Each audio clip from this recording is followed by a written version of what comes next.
इन्नल हम्दलिल्लाह नहमदुहु व नस्तईनुहु व नस्तगफिरुहु व नऊज़ु बिल्लाहि मिन शुरूरि अनफुसिना व मिन सय्यिआति अअमालिना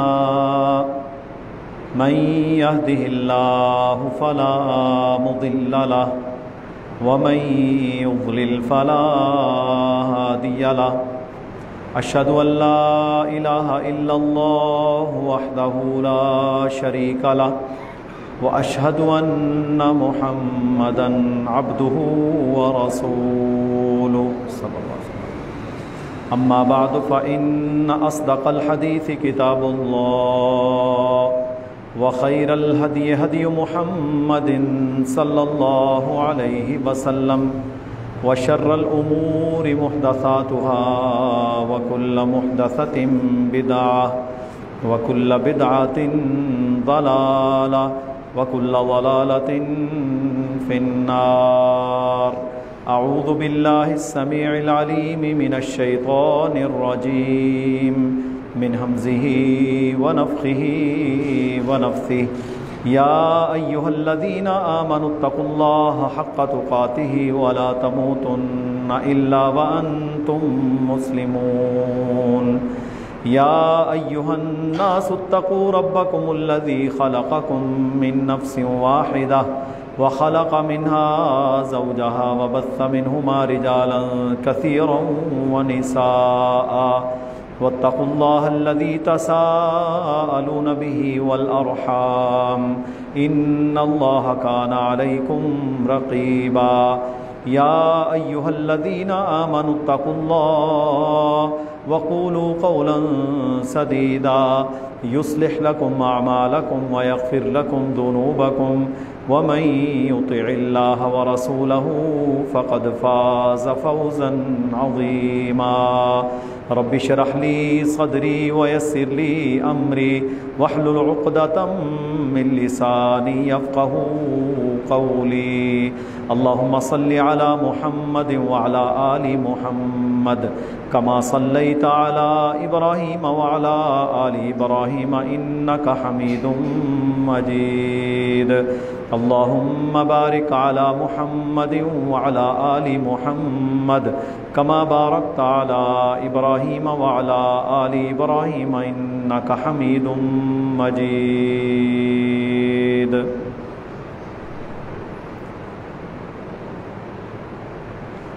अल्लाह रब्बुल आलमीन ने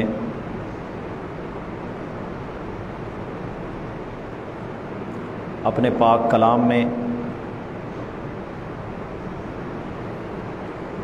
नबी ज़ीशान जनाब मुहम्मदुर रसूलुल्लाह सल्लल्लाहु अलैहि वसल्लम आपकी इताअत और इत्तिबा को फ़र्ज़ करार दिया। नबी अकरम सल्लल्लाहु अलैहि वसल्लम के साथ हर मुसलमान के लिए मोहब्बत रखना फ़र्ज़ है। अपने माँ बाप,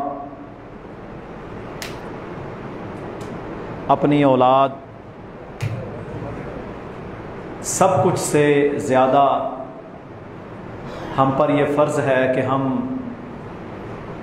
रसूलुल्लाह सल्लल्लाहु अलैहि वसल्लम से मोहब्बत रखें। और जब अल्लाह ताला ने अपने नबी की मोहब्बत को इंसान के लिए अपनी जान से बढ़कर करार दिया, तो इससे मुराद यही है कि बंदे का हर अमल, चाहे उसमें उसको कितना ही नुकसान क्यों ना हो, वो अल्लाह के नबी की नाफरमानी ना करे। आज के इस पुरफितन और मुश्किलों और मुसीबतों के दौर में मुसलमान के लिए बचाव का वाहिद रास्ता अल्लाह के नबी सल्लल्लाहु अलैहि वसल्लम का तरीक़ा है। आपका तरीक़ा, आपका उस्वा, आपका नमूना, आपकी सीरत, यही हमारी दुनिया और आखिरत की कामयाबी का ज़ामिन है। इसके अलावा और कोई रास्ता नहीं है हम बच सकें। अल्लाह रब्बुल आलमीन ने अपने प्यारे नबी जनाब मुहम्मदुर रसूलुल्लाह सल्लल्लाहु अलैहि वसल्लम की इताअत को इन अल्फाज के साथ फ़र्ज़ करार दिया। फरमाया या अय्युहल्लज़ीना आमनू, ऐ वो लोगो जो ईमान लाए हो, अतीउल्लाह व अतीउर रसूल, अल्लाह की इताअत करो, अल्लाह के रसूल की इताअत करो। व उलिल अम्रि मिनकुम, और जो तुम पर हाकिम हो उसकी बात मानो। फ़इन तनाज़अतुम फ़ी शै, अगर तुम्हारा आपस में किसी बात पर झगड़ा तनाज़ा हो जाए तो तुमने लड़ना नहीं है, बल्कि फ़रुद्दूहु इलल्लाहि वर रसूल, तुमने उसको, उस तनाज़े को, उस झगड़े को अल्लाह उसके रसूल की तरफ लौटा देना है। जब तुम अल्लाह उसके रसूल की तरफ अपने तनाज़ात, अपने झगड़ों को लौटाओगे, उनकी तरफ रुजू करोगे, इन कुंतुम तुमिनून बिल्लाहि वल यौमिल आखिर, अगर तुम अल्लाह और आखिरत पर ईमान रखते हो तो तुम अपने हर झगड़े, हर परेशानी को अल्लाह उसके रसूल की तरफ लौटाकर उनसे हिदायत लोगे।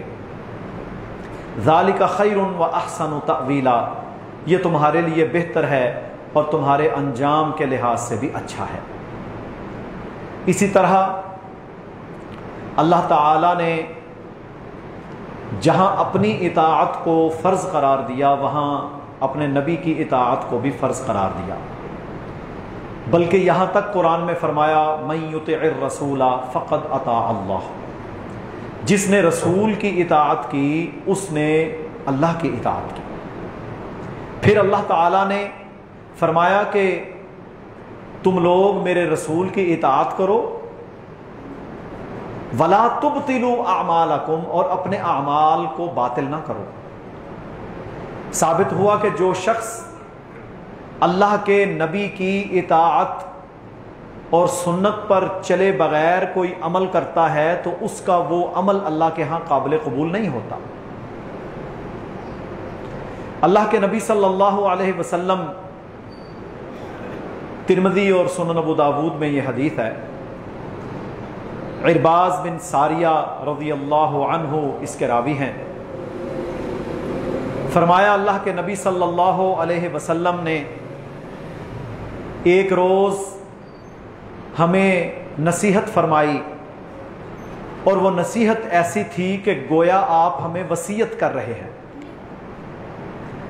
वसीयत वो अमल होता है जब कोई फौत होने वाला अपने वरासा को वसीयत करता है।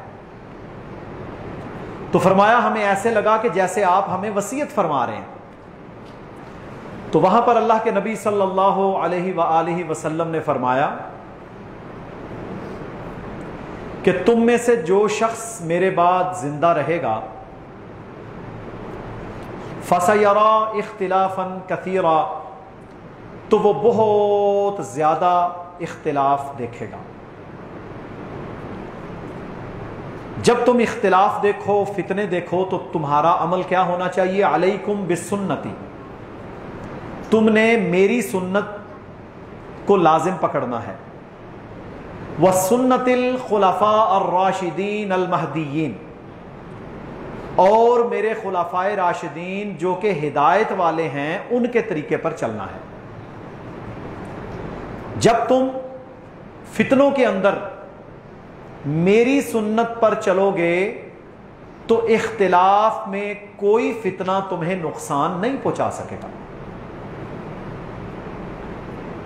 रसूलुल्लाह सल्लल्लाहु अलैहि वसल्लम का एक और फरमान है सुनन इब्ने माजा में, आपने फरमाया लक़द तरक्तुकुम अलल बैज़ा, मैं तुम्हारे दरमियान एक वाज़े शरीयत को छोड़ के जा रहा हूं, लैलुहा कनहारिहा, उसकी रातें भी दिन की तरह हैं, ला यज़ीगु बअदी इल्ला हालिक, मेरे बाद उस शरीयत को, उस दीन को वही शख्स छोड़ेगा, पसे पुष्ट डालेगा जो हलाक होने वाला है। साबित हुआ अल्लाह के नबी सल्लल्लाहु अलैहि वसल्लम की सीरत और सुन्नत को छोड़ना हिलाकत का बायस है। इसी तरह सही बुखारी और सही मुस्लिम में किताबुत तफसीर के अंदर हजरत अब्दुल्लाह बिन मसऊद रज़ियल्लाहु ताला अन्हो की यह रिवायत है, जो कि सूरह हश्र की तफसीर के ज़िमन में बयान हुई। एक रोज अब्दुल्लाह बिन मसऊद रज़ियल्लाहु अन्हु ने मदीना में खड़े होकर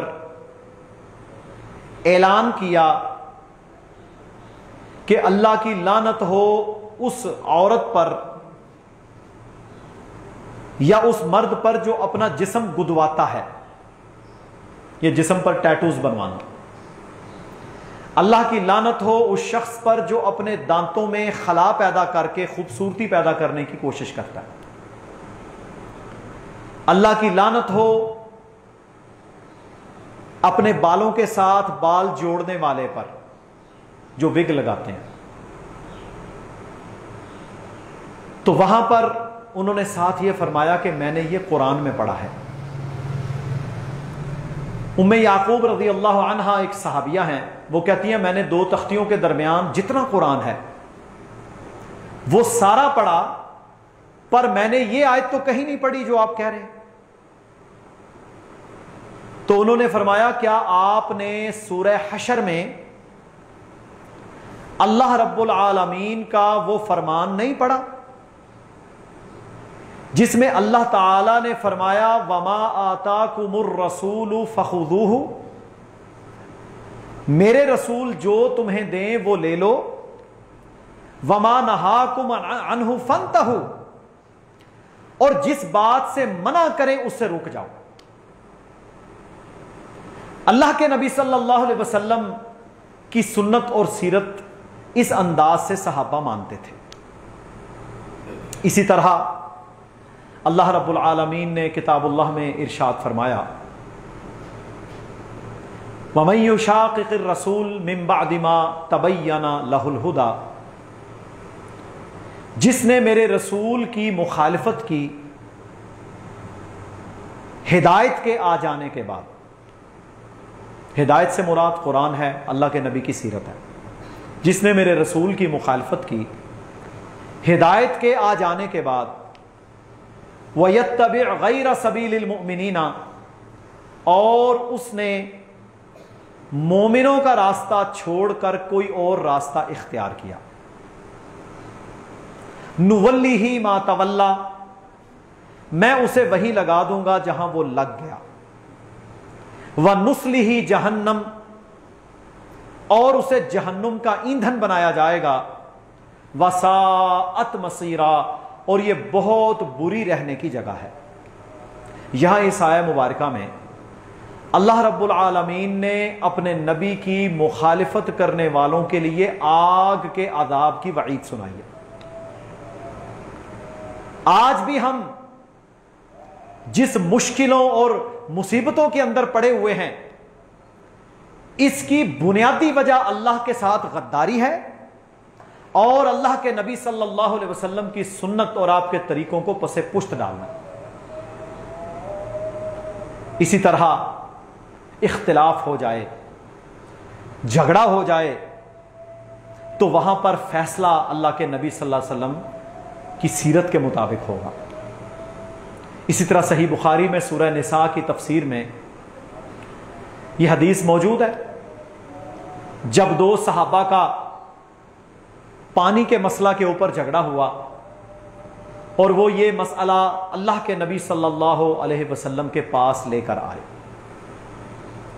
एक आपकी फूफो के बेटे हजरत जुबैर बिन अव्वाम थे, दूसरे अंसारी सहाबी थे, नए नए मुसलमान हुए।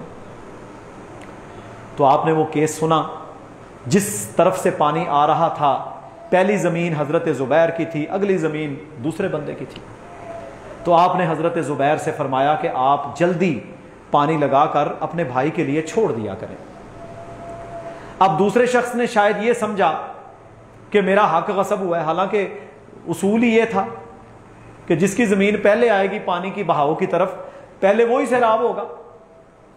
तो उन्होंने कहा जी आपने इनके बारे में इसलिए फैसला दिया है पहले लगाने का कि ये आपके रिश्तेदार हैं, फुफ्फो के बेटे।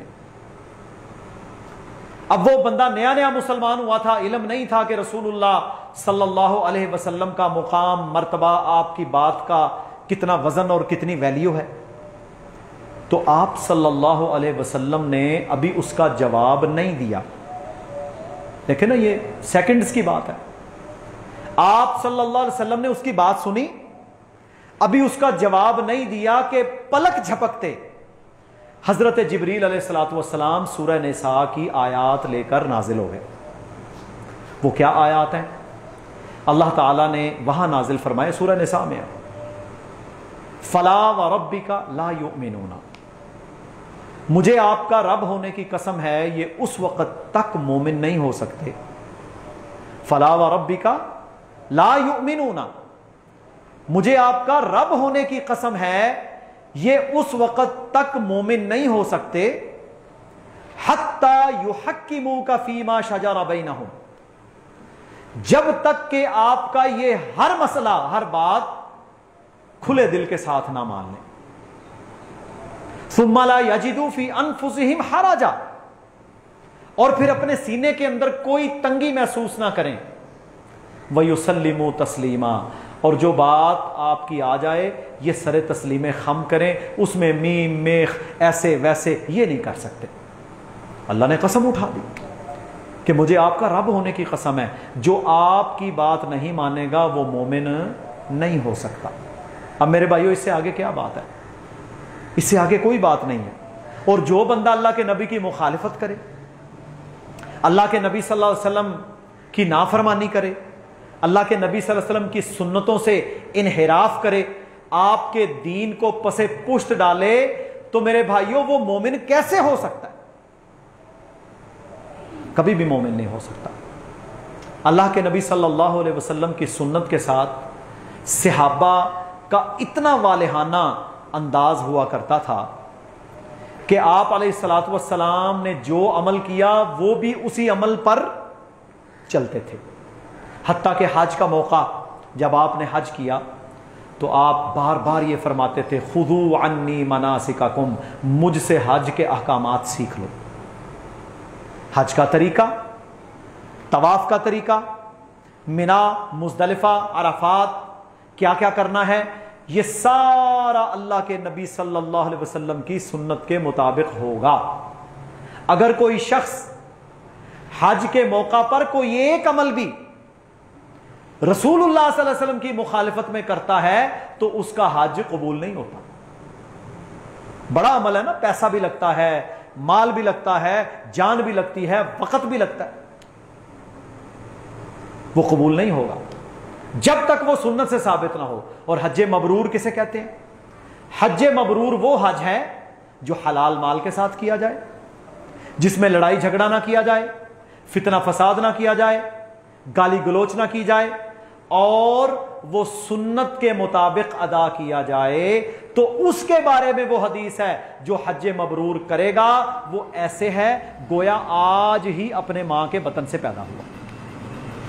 अजर भी बड़ा, लेकिन अमल भी बड़ा, मुश्किल भी उसमें है, लेकिन सुन्नत के मुताबिक अमल होगा तो कबूल होगा। इसी तरह आप सल्लल्लाहु अलैहि वसल्लम का यह फरमान बुखारी में, मुस्लिम में, सारी हदीस की किताबों में मौजूद है। फरमाया, सल्लू कमा रअयतुमूनी उसल्ली, नमाज उस तरह अदा करो जिस तरह मुझे देखते हो। नमाज का तरीका भी अल्लाह के नबी का तरीका। अपनी मर्जी से कोई शख्स अगर नमाज पढ़ेगा वो रिजेक्टेड है। कोई ये कहे मैं जुमे की 4 रकतें पढ़ूंगा, उसकी कबूल नहीं होगी। कोई ये कहे मैं फजर के 4 फर्ज पढ़ूंगा, रिजेक्टेड है। क्यों कि अल्लाह के नबी सल्लल्लाहु अलैहि वसल्लम ने यह अमल करके नहीं दिखाया, ना इसका हुक्म दिया। तो आप सल्लल्लाहु अलैहि वसल्लम की सुन्नत और आपका दीन ही असल हमारे लिए निजात का रास्ता है। इसी तरह रसूलुल्लाह सल्लल्लाहु अलैहि वसल्लम ने ज़कात के अहकामात बयान किए। अब ज़कात कैसे देनी है, कितनी देनी है, किसको देनी है, कब देनी है, यह कौन बताएगा? मुहम्मदुर रसूलुल्लाह सल्लल्लाहु अलैहि वसल्लम। यह आप सल्लल्लाहु अलैहि वसल्लम की तरफ से बताया जाएगा कि ज़कात का तरीका क्या होगा। अल्लाह ने तो कुरान में फरमा दिया, नमाज कायम करो, ज़कात अदा करो। ज़कात का हुक्म आ गया, अल्लाह ने फर्ज करार दे दी। लेकिन ज़कात के अहकामात, इसके मसारिफ, इसकी परसेंटेज, सोने पर कितनी है, चांदी पे कितनी है, माल पे कितनी है, जानवर पे कितनी है, माल तिजारत पर है, ये सारे अहकामात किसने सिखाए? अल्लाह के नबी सल्लल्लाहु अलैहि वसल्लम ने। आपने ये अमल करके दिखा दिया। तो मेरे भाइयों, असल क्या है?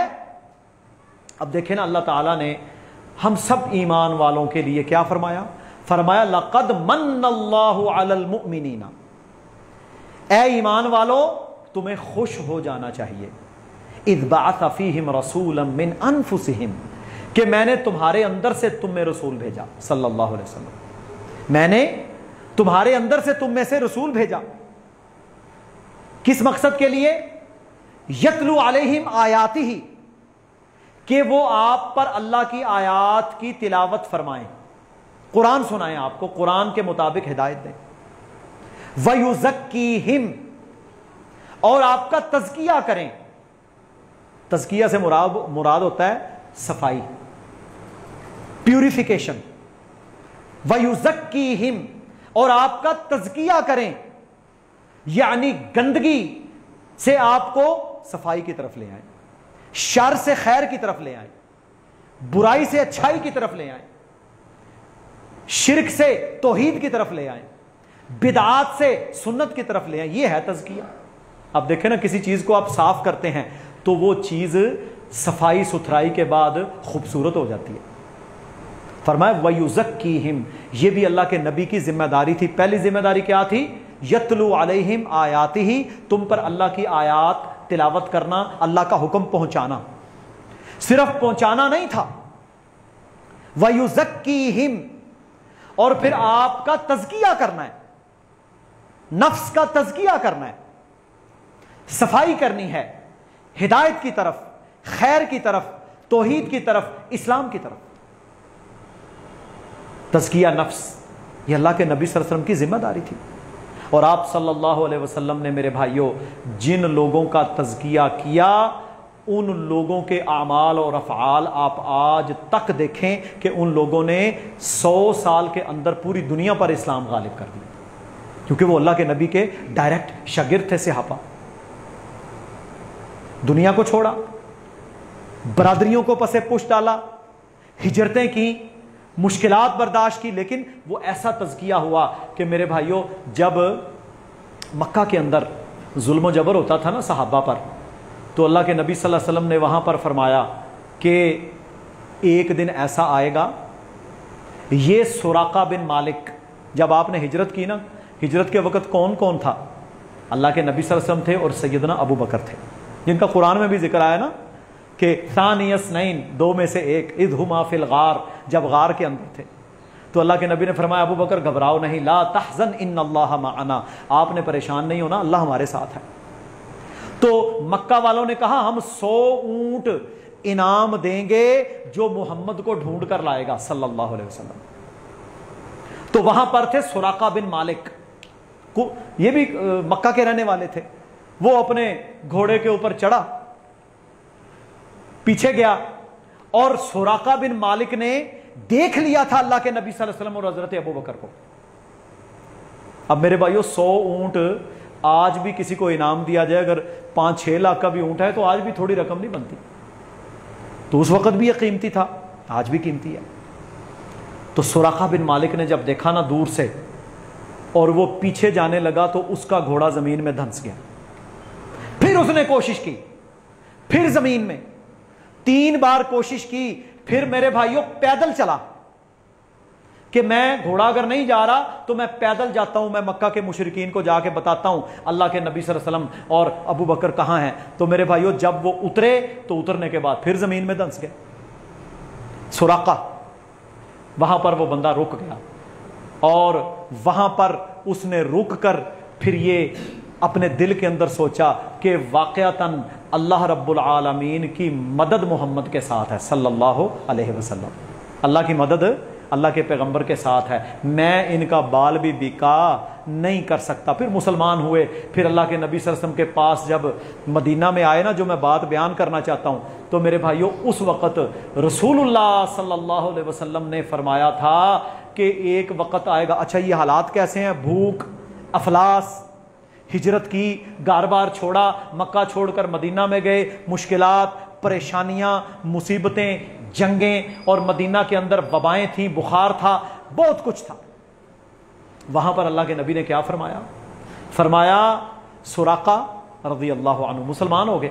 ऐ सुराका, एक दिन आएगा, एक दिन आएगा जब ईरान का बुत कदा ठंडा होगा। ये ईरानी जो थे ना, ये सूरज की पूजा करते थे, आग जलाई, सजदा किया, आतिश परस्त। अल्लाह ने तो आप लोगों को नेमत अता की कि आप एक अल्लाह की इबादत करते हैं, इससे बड़ी नेमत है कोई? कलमा अता किया अल्लाह ने आपको। वो तो सूरज की इबादत करते थे, आग जलाकर सजदे करते थे। तो मेरे भाइयों सुराका रजी अल्लाह ताला अन्हो को अल्लाह के नबी ने फरमाया, है सुराका, एक दिन आएगा जब किसरा यानी ईरान का आतिशकदा ठंडा होगा, मजूसियत को अल्लाह ताला जवाल देगा, और किसरा यानी वहां का जो बादशाह था ना, सुपर पावर का किसरा, उसके कंगन माले गनीमत बनकर मदीना में आएंगे और वो तुम्हें पहनाए जाएंगे, और उसका लिबास तुम्हें पहनाया जाएगा, बादशाह का लिबास। तो मेरे भाइयों लोग हैरान थे, ये कैसे होगा, ये कैसे होगा? इसी तरह अल्लाह के नबी सल्लल्लाहु अलैहि वसल्लम ने जब अदी बिन हातिम रजी अल्लाह ताला अन्हु मुसलमान हुए ना, तो उस वक़्त राजनी बड़ी थी, चोरियां, डकैतियां, पहाड़ों के अंदर, सहराओं के अंदर जो काफिले जाते लोग, उनको कई लोगों का कारोबार था कि चोरी डकैती करनी है और अपना घर बार चलाना है। तो आप सल्लल्लाहु अलैहि वसल्लम ने वहां पर फरमाया था, ए अदी, एक दिन ऐसा आएगा कि अगर कोई अकेली औरत, देखे ना मर्द हो साथ वो अलग बात है, अकेली औरत अगर मदीना से निकलेगी और वो इराक का सफर करेगी, अब मेरे भाइयों ये 2, 2.5, 3 महीने का पैदल सफर है, तो पूरे सफर में इतना अमन हो जाएगा कि कोई उसको उसकी तरफ देख भी नहीं सकेगा। हालांकि ये उस वक्त बात नामुमकिन थी, क्योंकि फुला चोर फुला, फिर एक साहबी बोले सादा, उन्होंने कहा जी वो बनू तय और फुला या रसूलुल्लाह सल्लल्लाहु अलैहि वसल्लम, इन्हें कबीले ने, और वो लोग सारे डाकू, उनका पूरा पूरा कबीला ही डकैतों का है, वो कहां जाएंगे उस वक्त? आपने फरमाया ये होकर रहेगा, तुम देखना, फिर बनु तय और सारे कबीले ही मुसलमान हो गए, सब डकैतियों को छोड़कर इस्लाम में आ गए। तो मेरे मोहतरम भाइयों, अल्लाह के नबी सल्लल्लाहु अलैहि वसल्लम की ये बशारतें, ये पशीन गोइयां सच्ची हुई। फिर एक दिन आया, हजरत उमर का दौर है रजी अल्लाह अन्हु, खालिद बिन वलीद रजी अल्लाह ताला अन्हु और अबू उबैदा रजी अल्लाह ताला अन्हु का दौर है, जिस दिन किसरा का मेरे भाइयों महल मुसलमानों को मिला, ईरान का सारा आतिशकदा ठंडा हुआ, उसका लिबास, उसके कंगन, हत्ता के किसरा का सफेद महल, उसे कसरुल अबियस कहा जाता था, व्हाइट हाउस था उसका भी, वो सारा मुसलमानों को मिला, और वो उसका तख्त जो था ना, सोने और चांदी के पत्तों का बना हुआ था, इतना कीमती, वो सब कुछ मदीना में लाया गया, ऊंटों पर लाद कर उसे मदीना के अंदर लगाया गया। और फिर हजरत उमर बिन खत्ताब रजी अल्लाह ताला अन्हु ने वहां कहा, भाई सुराका को बुलाओ। सुराका कहां है? सुराका बिन मालिक बूढ़े हो चुके थे। अब देखे ना, हिजरत हुई, हिजरत के बाद 10 साल अल्लाह के नबी सल्लल्लाहु अलैहि वसल्लम मदीना में रहे, 2.5 साल हजरत अबू बकर का दौरे खिलाफत रहा, इसी तरह फिर हजरत उमर तकरीबन 12 साल खलीफा रहे, और ये हजरत उमर के तकरीबन आखिरी सालों के अंदर ये वाकया हुआ है। हजरत सुराका बूढ़े हो चुके थे, नबी साहब ने कहा सुराका को लाओ। सुराका रजी अल्लाह ताला अन्हु को लाया गया, किसरा का लिबास और उसके कंगन सुराका को पहनाए गए, और नबी सल्लल्लाहु अलैहि वसल्लम की ये बशारत पूरी हुई। उनको पहनाया जब, और उसके बाद हज़रत उमर ने कहा कि अल्लाह के नबी ने सिर्फ पहनाने का हुक्म दिया था, फिर दोबारा उसको बैतुल माल में जमा करवा दिया गया। मेरे भाइयों, ये अल्लाह के नबी हैं जिनके हम उम्मती हैं, और आज की इन मुसीबतों परेशानियों के अंदर भी आपकी बशारतें सच्ची थीं और सच्ची हैं। गलत कौन है? हम, हमारे अमाल, हमारा सुन्नत से पीछे हटना, हमारा दीन से रूगर्दानी करना, हमारा कुरान से हटना, हमारा अल्लाह के वादों पर यकीन ना करना। अल्लाह के नबी की तो बातें सच्ची हैं। इसी तरह फिर वो दिन भी लोगों ने देखा कि जब हज़रत उमर के दौर में कैसर और किसरा और रूम और ईरान के सारे इलाके मुसलमानों के ज़ेरे नगी आए, इस्लाम का निज़ाम कायम हुआ, खिलाफत के अंदर अमन अमान कायम हुआ। लोग मेरे भाइयों इतने पुरअमन थे कि लोग अपनी झोली के अंदर ज़कात का सोना लेकर निकलते, घूम घूम कर वापस आ जाते, कोई बंदा ही ना मिलता करीब, लेने वाला बंदा ही नहीं मिलता था। जिसके पास जाते वो कहता मैं तो देने वाला। अल्लाह ने इतनी रहमतें की। और मेरे भाइयों उस वक्त फिर अमन था, अमन, कोई किसी को छेड़ नहीं सकता था, क्योंकि लोगों को पता था अगर हमने किसी को नुकसान पहुंचाया, चोरी की, तो हाथ कटेगा। वहां यह नहीं होता था कि छोटा चोर हुए थे फाड़ लो, और सियासी चोर हो या कोई और बड़ा चोर हो तो उसको छोड़ दो ना, वहां पर यह नहीं होता था। वहां तो हजरत उमर का बेटा भी अगर आएगा उसका भी हाथ कटेगा। वहां तो यह निजाम था। उन्हें पता था चोरी की हाथ कटना है, डकैती और सरका किया, फसाद फिल अर्ज किया तो अल्लाह का हुक्म कायम होगा। यह फसाद फिल अर्ज पता क्या होता है? डकैतियां करना। चोरी होती है छुप छुपा के चीज उठाना।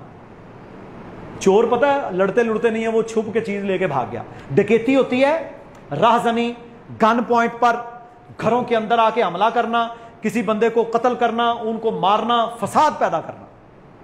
फसाद फिल अर्द फैलाने वालों की सजा अल्लाह ने पता क्या रखी है? कुरान में फरमाया या इन्हें कत्ल करो, हुकूमत यानी फैसला यह होगा कि या इन्हें कत्ल किया जाएगा या सलीब पर लटकाया जाएगा। सलीब पर लटका दो, उधर ही मर जाए, या एक तरफ का बाजू और एक तरफ की टांग काट कर इन्हें सहरा में फेंक दो, ताकि लोग देखें ये फसाद फिल अर्ज मचाने वाला है। मेरे भाइयों, अल्लाह की एक हद हमने कायम की।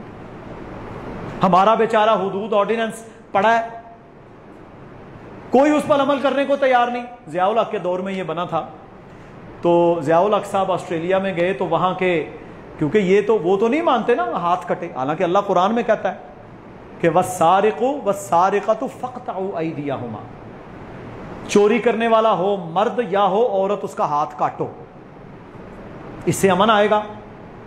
तो जब ज़ियाउल हक गया ना उधर, तो उसने कहा जी आपने ये शरीयत नाफिज कर दी है। उसने कहा हमने ऑर्डिनेंस बनाया है, किसी एक बंदे का भी हाथ कटा है, अमल कोई नहीं, फसाद फिल फर्ज का अमल कोई नहीं। आप देख लो ये चोरियां, ये डकैतियां, लोगों को मेरे भाइयों किस तरह जदोकोब किया जाता है। अभी रात को कराची के अंदर दो चोरों ने, दो डकैतों जालिमों ने मेरे भाइयों औरत का माल भी छीना, उसको जदोकोब भी किया, उसको मारा भी, उसको जख्मी भी किया, उसके कानों से बालियां खींचकर कान भी काट दिए। यार जुल्म की इंतहा है। उन्हें पता है हमें कौन सा किसी ने पकड़ना। जब पकड़े भी जाएंगे तो हो सकता है किसी बड़ी पार्टी के एमएनए के कारिंदे हों, किसी बड़े सियासतदान के ये रिश्तेदार हों। तो ये हैं वो वजूहात सुन्नत से रूगर्दानी जिस वजह से आज हम इस नहज तक पहुंच चुके हैं कि मेरे मोहतरम भाइयों, बरकतें रहमतें उठ चुकी हैं। हर बंदा सुबह के वक्त ये नियत करके निकलता है कि मैंने माल कमाना है, हलाल मिले या हराम। जिस दिन हम ये नियत करके निकले कि मैंने हलाल ही लेकर आना है, मैं हराम नहीं कमाऊंगा, अल्लाह की रहमत आ जाएगी। सोच तो हमारी है ना। तो अल्लाह रब्बुल आलमीन हमें अपने प्यारे नबी सल्लल्लाहु अलैहि वसल्लम की सुन्नत के साथ तमस्सक इख्तियार करने की तौफीक अता फरमाए, और अल्लाह ताला हमें सुन्नत नबवी के साथ वालिहाना मोहब्बत और अल्लाह के वादों पर यकीन करने की तौफीक दे। व आखिरु दावाना अनिल हम्दुलिल्लाहि रब्बिल आलमीन।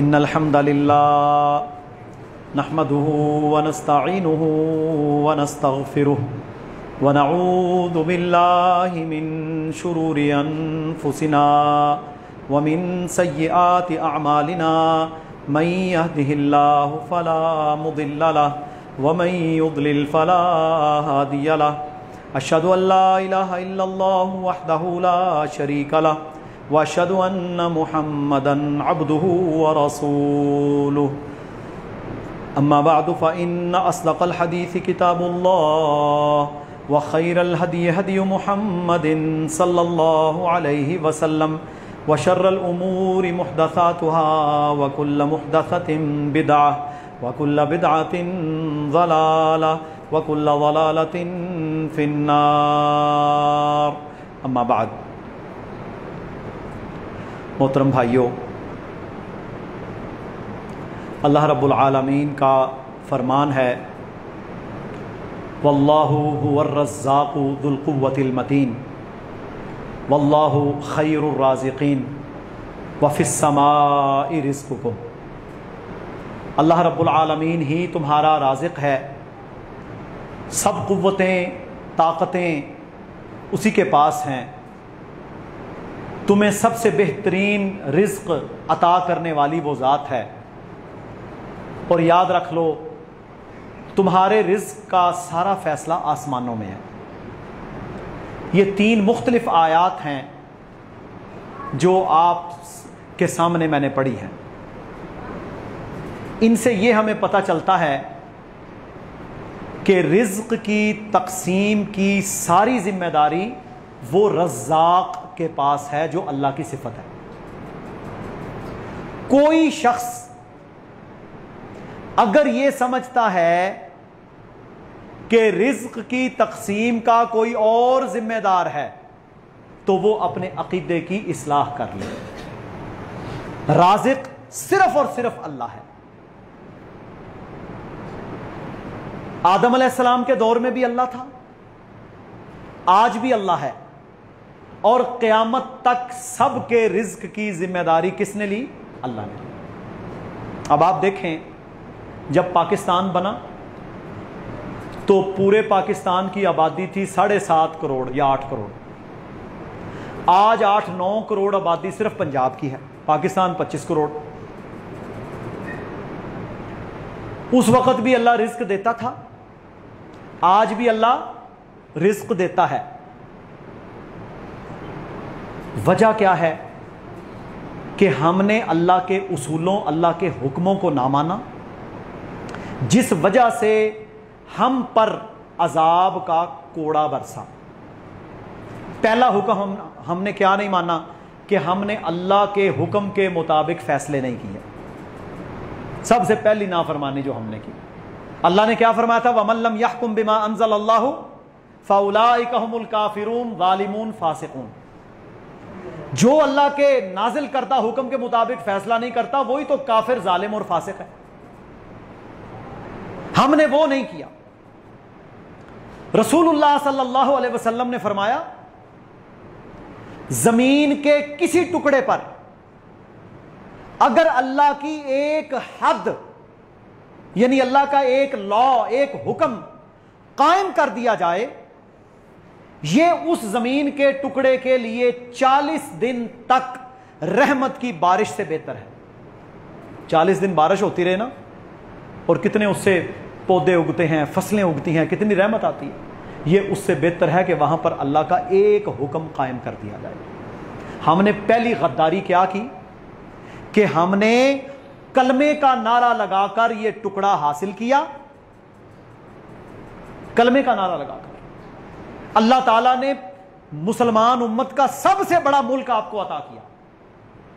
पहले 20-25 साल में आपने कलमे से गद्दारी की, लिसानियत, असबियत, सुबाइयत, रंगो नस्ल, इन झगड़ों के अंदर बंगाली, उर्दू, पंजाबी, सिंधी, बलोची, इन चक्रों के अंदर आप कलमे को छोड़कर पढ़े। अल्लाह ने एक हिस्सा जुदा कर दिया, जुदा कर दिया। फिर जो रहा सहा था उसमें आपने सबको जमा किया कि जी आइन तश्कील देंगे, हालांकि हमारा आइन तो नाजिल हो चुका था 1400 साल पहले कुरान की शक्ल में। चलो आइन बना लो, आइन बनाया, उसके ऊपर भी बरकत के लिए लिखा कि जी इक़्तिदार आला का मालिक अल्लाह है, क्योंकि ये ना लिखते तो कुफर का कानून होता। कुरान और सुन्नत के खिलाफ कोई कानून इस मुल्क में नहीं बनेगा, लिखा। लेकिन आज तक कोई कुरान और सुन्नत के मुताबिक यहां फैसला हुआ, कोई फैसला नहीं। हर बंदा ये कहता है कुरान और सुन्नत, कुरान और सुन्नत, क्योंकि हमारी अशराफिया, जिसके सारे तबके हैं, चाहे वो सियासी अशराफिया है, अस्करी अशराफिया है, कोई भी अशराफिया है, हमारी अशराफिया को पता है जिस दिन कुरान और सुन्नत के मुताबिक यहां फैसले हुए, सबसे पहले उसका शिकार तो हमने बनना है। जिना की हद,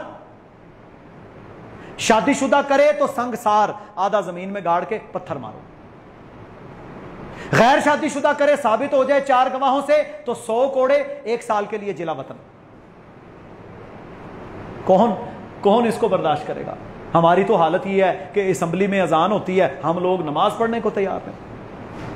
अल्लाह के 99 नाम छत पे, कौमी असेंबली के, ला इलाहा इल्लल्लाह मुहम्मदुर रसूलुल्लाह बाहर, अजान होती है, 5-6 बंदे 250, 300, 400 की असेंबली से उठेंगे, नमाज पढ़ेंगे, बाकी सारे कलमा पढ़ने वाले हैं, बंदे नमाज पढ़ के राजी हैं। और मेरे भाइयों ये बात आप नोट कर लें, अजान सुनी, हय्या अलस सलाह हय्या अलल फलाह, नमाज नहीं पढ़ी, अजान सुनी, नमाज नहीं पढ़ी, पता है फर्ज है, पता है फर्ज है, फिर क्या वबाल आएगा? क्या वबाल आएगा? पहला वबाल ये कुफर है। अजान सुनकर नमाज ना पढ़ना, साहबा कहते हैं हम किसी अमल के छोड़ने पर किसी को काफिर नहीं कहते थे सवाए नमाज के, तिरमिज़ी शरीफ में हदीस है। दूसरा, फिर रिज्क की तंगी आएगी, बीवी नाफरमान होगी, औलाद नहीं मानेगी, जिंदगी अजीरन होगी। क्यों? आप अल्लाह के गद्दार बने, आपने रब का हुक्म नहीं माना कलमा पढ़कर। कम अज कम 5 नमाजें अपनी पूरी करें, इसमें पुख्तगी करें, तजर्बा कर लें, आप तजर्बा कर लें, इंशाअल्लाह आपको चंद दिनों के बाद ही नमाज के फवायद आना शुरू हो जाएंगे, क्योंकि नमाज है ही सारी दुआ। जब कोई दुआ नहीं करता वो तो मुतकब्बिर है। जब तू नमाज पढ़ेगा, अल्लाह से दुआ करेगा, अल्लाह ताला फिर इंशाअल्लाह तेरे लिए सारी चीजों के रास्ते खोलेगा। तो मेरे भाइयों, नमाज की पाबंदी करनी है, कुछ भी हो जाए। रेगिस्तान में है, सहरा में है, काम पर है, कारोबार पर है, खेती बाड़ी पर है, जहां भी हैं, आप वुजू करें, नमाज पढ़ें, क्योंकि हमारे अल्लाह का यह हक है कि यह पेशानी सिर्फ उसके सामने झुके, सिर्फ उसके सामने। तीसरा वबाल, हमने सूद नहीं छोड़ा। सूद, कुरान पूरा पढ़ें। कुफर और शिर्क के बाद सबसे ज्यादा जिस बात पर अल्लाह ताला ने सख्ती की है वो सूद है। या अय्युहल्लज़ीना आमनुत्तकुल्लाह, ऐ ईमान वालो अल्लाह से डरो, वज़रू मा बक़िया मिनर रिबा इन कुंतुम मुमिनीन, सूद का लेना देना छोड़ दो अगर तुम ईमान वाले हो। फ़इल्लम तफ़अलू, अगर तुमने ऐसा ना किया, फ़अज़नू बिहर्बिम मिनल्लाहि व रसूलिही, तो फिर अल्लाह उसके रसूल के साथ तुम्हारी जंग है, लड़ाई है। अल्लाह उसके रसूल के साथ जंग लड़ाई है तुम्हारी, अगर तुम सूद नहीं छोड़ोगे। और हम जंग और लड़ाई में हैं कि नहीं? मुल्क सूद पर, स्टेट बैंक सूद पर, IMF का कर्जा सूद पर, वर्ल्ड बैंक सूद पर, सब कुछ सूद पर, बैंकिंग का निजाम सूद पर। यहां यहूदी महाजन सूदखोर बैठे हैं, कर्जे देते हैं, सूद की एप्स बनी हुई हैं, आपको कर्जा देगी। रसूलुल्लाह सल्लल्लाहु अलैहि वसल्लम ने फरमाया, इब्ने माजा में सही हदीस है, सूद के गुनाह के 70 से जायद दर्जे हैं, यानी इतना सख्त गुनाह है कि 70 दर्जे हैं इसके गुनाह के। फरमाया इसका कम से कम गुनाह इतना है कि कोई बंदा अपनी मां के साथ मुंह काला करे। नहीं छोड़ेंगे। गाड़ी सूद पर, मोबाइल सूद पर, छोटी छोटी चीजें सूद पर, ये कितने बड़े बड़े मेरे भाइयों स्टोर और बने हुए हैं सेंटर, वो सारा दिन आपको सूद पर लगाते हैं। जिस दिन से हम सूदी मईशत के अंदर और ज्यादा आगे बढ़े हैं, बर्बादी नहीं हुई। पहले आपके पास 2 4 5 मरले जमीन थी, कोई चटनी बनाई, कोई रोटी खाई, कुछ गंदम मिल गई, कोई बेचारा सिस्टम चल गया, गुजारा होता था, जाती घर था। अब क्या होता है, कहता है फाइल लेके आओ, बैंक में जमा करवाओ। वो जनाब माइक्रो फाइनेंस के छोटे छोटे बैंक, ये सारे सूदी इदारे हैं, ये कुड़कियां आपको फंसाएंगे। तेरा घर भी जाएगा, तेरा सोना भी जाएगा, तेरी जायदाद भी जाएगी, तू जलील भी होगा, अल्लाह की नाफरमानी भी होगी, अल्लाह उसके रसूल के साथ जंग भी होगी, बेबरकती भी होगी। और मेरे भाइयों, अंजाम आज जो पाकिस्तान देख रहा है, यह अंजाम है। सूद नहीं छोड़ा हमने, यह अंजाम है कि आज $350 का डॉलर है। और मेरे भाइयों, मैं वल्लाह रात को किसी की बात सुन रहा था, वो बैठे आपस में बात कर रहे थे, और वो बंदा आम नहीं है। वो बंदा पता क्या कहता है, कहता है अगर ये सिचुएशन रही तो ये $400 का होने वाला है अगले 15 दिन में। $400 लीटर पेट्रोल, बिजली का बिल 20-25 हजार, अगर 100 यूनिट भी जलाओगे, किस साइड पे जाएंगे आप? काकड़ आ गया जी, फलाना आ गया जी, ये आ गया जी, 13 हुकूमतें गई, 15 की आई, ये पीडीएम, सारे गलीज जहन के लोग। और मेरे भाइयों, इनका मफाद पाकिस्तान में नहीं है, ना था, ना आज है, ना होगा। ये लोग सिर्फ अपनी दिहाड़ियां लगाने के लिए आते हैं। अभी आप देखेंगे बरसात होती है ना, तो कीड़े मकोड़े निकलते हैं जब पानी पड़ता है। ये सियासी जनाब अब दुम दबा के बैठे हुए हैं, क्योंकि सारे खुद खन्नास हैं, सारा इन्होंने गलाजतें फैलाई, खुद लूटा, मार धाड़ की। अब मेरे भाइयों, इलेक्शन के वक्त में फिर आपके पास आएंगे, इन लोगों को खरी खरी सुनाकर भगा दें। अगर इतनी हिम्मत नहीं है तो कम से कम दिल में बुरा जाने, किसी शराबी, जानी, बेनमाज और मेरे भाइयों इस किस्म के जालिम कब्जा ग्रुप को कतअन वोट ना दें। कुछ तो करें, वरना मेरे मोहतरम भाइयों, यहां किसी का ये जीना नहीं छोड़ेंगे। और आप अपने अमाल की फिक्र के जिम्मेदार हैं। नमाज शुरू करें, सादगी इख्तियार करें, ये फजूलियात और सूद के छोटे छोटे इन निजामों से बाहर आएं। कोई जरूरी नहीं है कि आपके पास एंड्रॉयड मोबाइल हो, छोटा रख लें। अपने चीजों को सादगी में लेकर आए, अगर नहीं अफोर्ड कर सकते, हलाल पर आएं, सादा जिंदगी गुजारें, नमाजों पर आएं, अल्लाह के दीन पर आएं, सूद से बाज आ जाएं। इंशाअल्लाह अल्लाह ताला आपकी हिफाजत करेगा। ये वजूहात हैं जिन वजूहात की बुनियाद पर आज हमारा मुल्क, हमारी मईशत हचकोले खा रही है। स्मगलिंग यहां होती है, हमारे बॉर्डर के ऊपर खड़े हुए लोग पैसा लेकर, डॉलर स्मगल हो रहा है यहां से, हर चीज स्मगल। चीनी, अब देखें, आप अंदाजा करें यार, $200 किलो चीनी अभी इन्होंने ना इंपोर्ट की है। देखो ऐसे जालिम है, इस आकडार ने पहले चीनी को एक्सपोर्ट करने की इजाजत दी। 7 लाख मैट्रिक टन चीनी एक्सपोर्ट करो जी, बहुत ज्यादा होगी पाकिस्तान के पास।